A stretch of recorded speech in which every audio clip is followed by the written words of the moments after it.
नमस्कार दोस्तों, आप सभी का स्वागत है हमारे YouTube चैनल में। दोस्तों, रहस्यमय मंदिर और एस्ट्रोलॉजिकल उपाय जानने के लिए अभी हमारे चैनल को सब्सक्राइब करें और बेल आइकन को भी जरूर दबा लें ताकि यह खास जानकारी आप तक जल्द से जल्द पहुंचती रहे। दोस्तों, क्या आपको पता है चारों युगों में हनुमान जी कहाँ और कब हुए थे और वो आज भी कैसे जीवित हैं?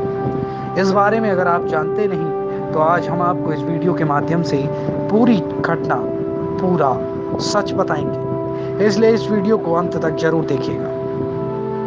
तो आइए शुरू करते हैं दोस्तों यह खास वीडियो। चारों जुग प्रताप तुम्हारा, है प्रसिद्ध जगत उजियारा। संकट कटे मिटे सब पीरा, जो सुमिरे हनुमत बलबीरा। अंतकाल रघुवरपुर जाई, जहाँ जन्म हरिभक्त कहाई। और देवता चित्त न धरे, हनुमत से ही सर्व सुख करे। दोस्तों, चारों युगों में हनुमान जी के ही प्रताप से जगत में उजियारा है। हनुमान जी को छोड़कर और किसी देवी देवता में चित्त धरने की कोई आवश्यकता नहीं है, क्योंकि आज भी हनुमान जी हमारे बीच इस धरती पर सशरीर मौजूद हैं। हनुमान जी इस कलयुग में सबसे ज्यादा जागृत और साक्षात हैं। कलयुग में हनुमान जी की भक्ति से ही लोगों के सभी दुख और संकट दूर हो जाते हैं और यह विशेष शक्ति हनुमान जी में ही सक्षम है। बहुत से लोग किसी बाबा, देवी देवता, ज्योतिष और तांत्रिकों के चक्कर में भटकते रहते हैं। ऐसे भटके हुए लोगों का राम ही भला करे। दोस्तों, मारुति नंदन सतयुग, त्रेता, द्वापर और कलयुग में कब कहाँ और किस किस स्वरूप में किन किन लोगों के समक्ष प्रकट हुए, आइए यह जानते हैं। सबसे पहले सतयुग। आप सोच रहे होंगे हनुमान जी तो त्रेता में हुए, फिर सतयुग में वे कैसे हो सकते हैं? इसका जवाब है कि इस युग में पवन पुत्र भगवान श्री शंकर के स्वरूप में विश्व में स्थित थे, तभी तो उन्हें शिव स्वरूप 8 रुद्रावतारों में से एक कहा गया है। तभी तो गोस्वामी तुलसीदास जी ने हनुमान चालीसा में उन्हें शंकर सुवन केसरी नंदन कहकर संबोधित किया है। जब जब श्री राम ने हनुमान जी को गले से लगाया, तब तब भगवान शंकर अति प्रसन्न हुए।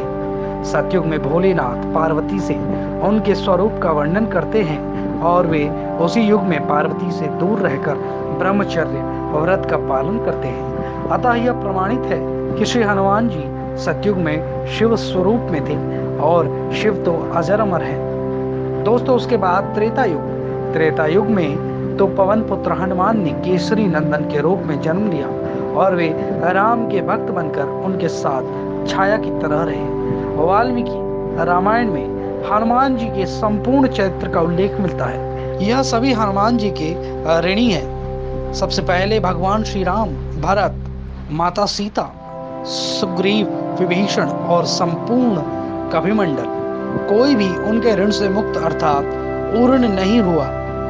इस प्रकार त्रेता युग में तो हनुमान जी साक्षात विराजमान थे।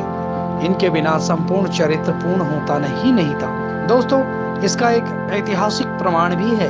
वानर समान एक विलक्षण जाति हनुमान और विषयक रामायण के समस्त मनन करने पर यह सिद्धांत स्थिर होता है कि आज से 9 लाख वर्ष पूर्व एक विलक्षण वानर जाति थी, भारतवर्ष में विद्यमान थी, जो आज से 15,000 वर्ष पूर्व लुप्त हो गई।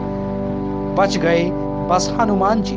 वाल्मीकि रामायण के उत्तरकांड के 40वें अध्याय में इस बारे में प्रकाश डाला गया है। लंका विजय कर अयोध्या लौटने पर जब श्री राम उन्हें युद्ध में सहायता देने वाले विभीषण, सुग्रीव, अंगद आदि को कृतज्ञता स्वरूप उपहार देते हैं, तो हनुमान जी श्री राम से याचना करते हैं, यावत राम कथा वीर चरिष्यति महीतले तावत् चक्षुरे वत्सनुयन्तु प्राणा मम न संशय। इसका अर्थ यह है कि हे वीर श्री राम, हे मेरे प्रभु श्री राम, इस पृथ्वी पर जब तक राम कथा प्रचलित रहे तब तक निसंदेह मेरे प्राण इस शरीर में बसे रहे। इस पर श्री राम उन्हें आशीर्वाद देते हैं, एवमेतत् कपिश्रेष्ठ भविता नात्र संशय चरिष्यति कथा यावदेशा लोके च मामिका तावत् ते भविता कीर्तिः शरीरे व्यवस्था लोका ही यावत् स्यांति तावत् स्यांति में कथा। इसका अर्थ यह है, हे कपिश्रेष्ठ, हे मेरे भक्त हनुमान, ऐसा ही होगा, इसमें संदेह नहीं। संसार में मेरी कथा जब जब प्रचलित रहेगी, तब तक तुम्हारी कीर्ति अमिट रहेगी और तुम्हारे शरीर में प्राण भी रहेंगे। जब तक ये लोग बने रहेंगे, तब तक मेरी कथाएं भी स्थिर रहेंगी। दोस्तों, उसके बाद द्वापर युग में हनुमान जी भीम की परीक्षा लेते हैं। इसका बड़ा ही सुंदर प्रसंग भी है, जो कि आप सबने सुना होगा। उसके बाद हनुमान जी अर्जुन का भी मान मर्दन करते हैं और उस प्रकार से वह सत्यभामा, गरुड़, सुदर्शन चक्र का भी मान मर्दन करते हैं। यह सब वह भगवान की आज्ञा से ही करते हैं। हनुमान जी ने अनेकों चमत्कार दिखाए। हनुमान जी पांडवों की सेना में सबसे आगे ध्वजा के रूप में अर्जुन के रथ पर थे। अंत समय में जैसे ही हनुमान जी प्रभु की आज्ञा से उस रथ से नीचे उतरते हैं, उसके बाद वह रथ चीथड़े चीथड़े उड़कर समाप्त हो जाता है। यह देखकर अर्जुन चकित रहता है। अर्जुन कहता है कि जब तक हनुमान जी इस पर विराजमान थे, तब तक तो यह सकुशल था। इसके बाद इसे क्या हुआ? तब भगवान उसे कहते हैं कि यह हनुमान की विशेष भक्ति की शक्ति थी, जो इसको अभी तक बचाए हुए थी। इसीलिए दोस्तों, उसके बाद कलयुग में कहते हैं हनुमान जी कलयुग में गंधमादन पर्वत पर निवास करते हैं। ऐसा श्रीमद् भागवत में वर्णन आता है, यत्र यत्र रघुनाथ कीर्तन तत्र कृत मस्तकांजलि वाष्पवारी परिपूर्ण लोचनम मारुतिम नमत रक्षसांतकम। इसका अर्थ यह है कि कलयुग में जहाँ जहाँ भगवान श्री राम की कथा कीर्तन इत्यादि होते हैं, वहाँ हनुमान जी गुप्त रूप से विराजमान रहते हैं। सीता जी के वचनों के अनुसार अजर अमर गुण निधि सुत हो करहु बहुत रघुनायक छो। यदि मनुष्य पूर्ण श्रद्धा और विश्वास से इनका आश्रय ग्रहण कर ले, तो फिर तुलसीदास जी की भांति उसे भी हनुमान और राम दर्शन होने में देर नहीं लगती।